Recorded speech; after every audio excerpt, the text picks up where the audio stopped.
Assalamualaikum warahmatullahi wabarakatuh. Perlawanan rakyat Minang terhadap Hindia Belanda salah satunya dilakukan dengan syair pantun pada akhir abad ke-19 hingga awal abad ke-20 Masehi. Terdapat sebuah pantun yang juga kerap dikutip oleh Buya Hamka. Pantun tersebut berbunyi, "Dahulu Rahab nan bertangkai, kini kopi nan berbunga, dahulu adat lebih dipakai, kini rodi lebih berguna." Pantun di atas sangat familiar bagi masyarakat Minang sebab merupakan suatu bentuk ekspresi terhadap perlawanan dari pemerintahan Belanda. Di antara kebijakan-kebijakan Belanda yang ditentang oleh masyarakat Minang, yaitu rodi atau kerja paksa, belasting atau penerapan sistem pajak, dan ordonasi sekolah liar.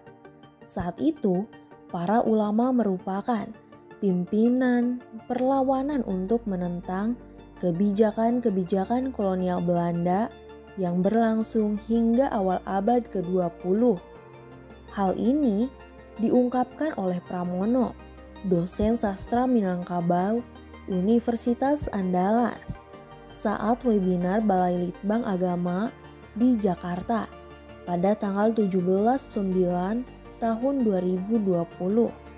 Ia mengungkapkan bagaimana ulama-ulama di Minangkabau melakukan perlawanan melalui karya tulis berupa manuskrip yang isinya berkaitan dengan semangat nasionalisme kebangsaan. Semangat dan bela negara pun menjadi perhatian ulama pada masa itu.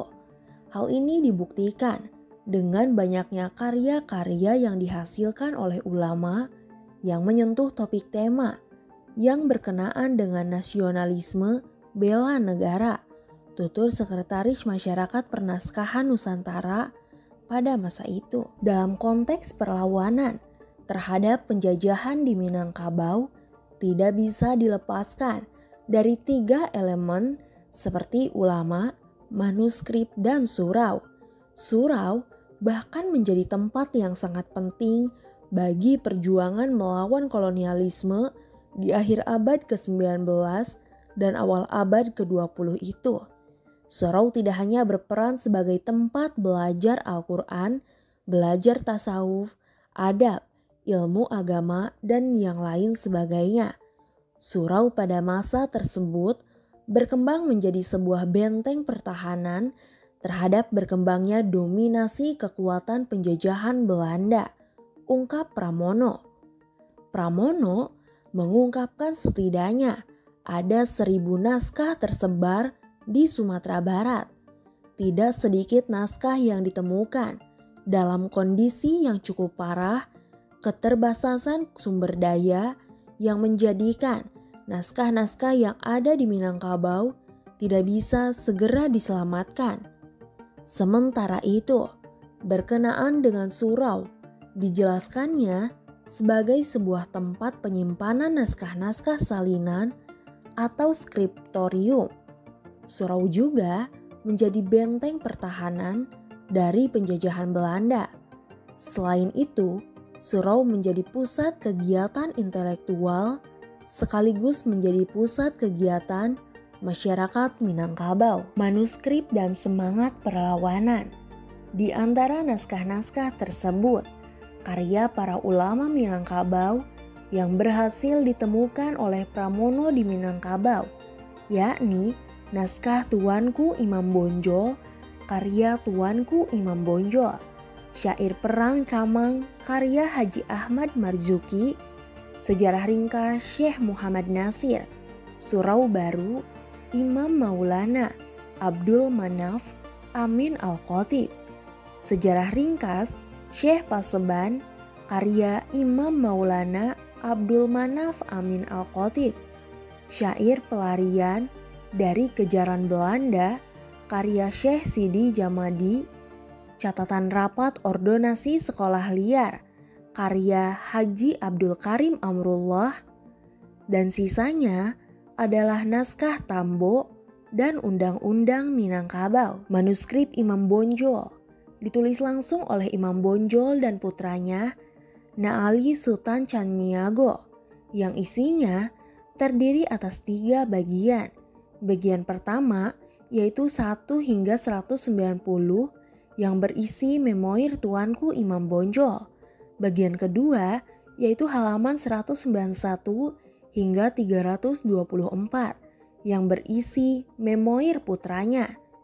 Berikutnya, memoir yang ketiga dari halaman 325 hingga 332 yang berisi notulensi 2 rapat yang diadakan di dataran tinggi Minangkabau pada tahun 1865 dan 1875. Naskah ini telah ditransliterasikan oleh Safnir Abu Naim pada tahun 1984. Hasil transliterasi naskah yang sempat hilang selama 20 tahun juga telah dicetak pada tahun 2004 silam. Kini manuskrip Imam Bonjol telah kembali dan dirawat oleh pemerintah Provinsi Sumatera Barat. Menurut keterangan sejarawan asing, naskah ini menggambarkan kondisi Minangkabau pada abad ke-18 hingga ke-19. Naskah kedua berupa syair Perang Kamang yang di dalamnya mengisahkan tentang sosok ulama penentang Belanda yang bernama Syekh Abdul Manan. Ia merupakan ulama yang mengobarkan semangat perlawanan kepada Belanda. Ia mengajak warga rakyat Minangkabau untuk menolak membayar belasting atau pajak kepada pemerintah Belanda. Manuskrip ini berisi syair yang mengisahkan tentang peristiwa perang di Kamang pada tahun 1326 Hijriah atau bertepatan dengan tahun 1908 Masehi.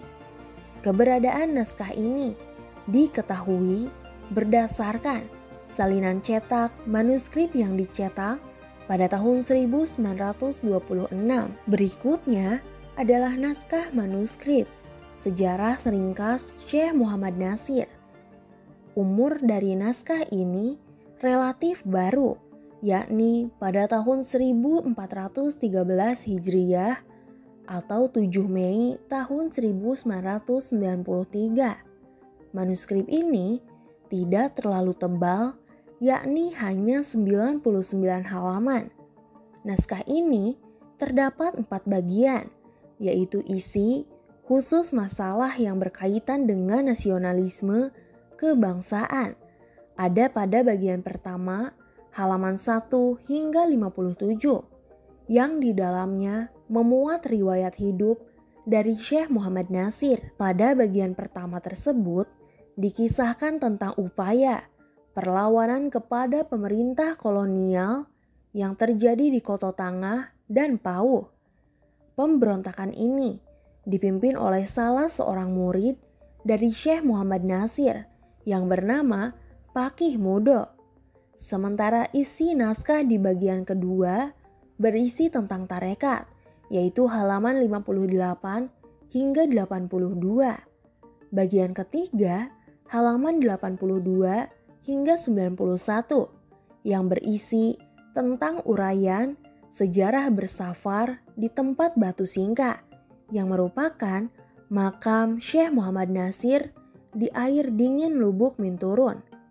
Berikutnya, bagian naskah yang terakhir yaitu halaman 92 hingga 98 berisi tentang amalan khusus untuk bertanam, iman, ilmu laduni, hendak bertemu jin, amalan untuk memudahkan menghafal pelajaran, dan takwil gempa. Ulama berikutnya yang juga meninggalkan karya tulis berupa manuskrip adalah Syekh Paseban pada tahun 1817 hingga 1937.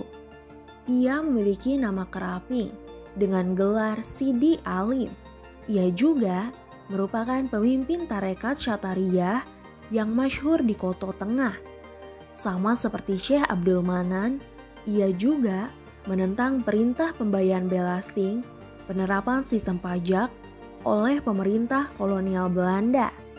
Naskah ini juga mengisahkan bagaimana upaya pemerintah Belanda untuk menghentikan perlawanan yang dipimpin oleh Syekh Paseban. Pemerintah Belanda membujuknya dengan menawarkan bintang kehormatan kepadanya. Namun, ia menolak tawaran tersebut dengan mengatakan, "Yang akan memberi saya bintang adalah Tuhan, tidak Belanda." Sosok ulama lain yang juga meninggalkan sebuah karya manuskrip adalah Haji Abdul Karim Amrullah atau HK, atau biasa dikenal dengan nama Haji Rasul. Ia merupakan ayah dari Buya Hamka.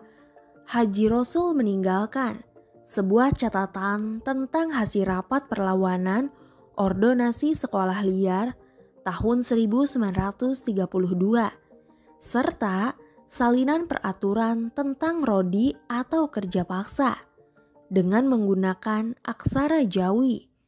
Dimungkinkan maksud dari adanya catatan tersebut adalah agar masyarakat meninjau untuk mengetahui tentang kebijakan-kebijakan Belanda yang harus dilawan oleh masyarakat setempat. Bagaimana menurut kalian? Tulis pendapat kalian di kolom komentar.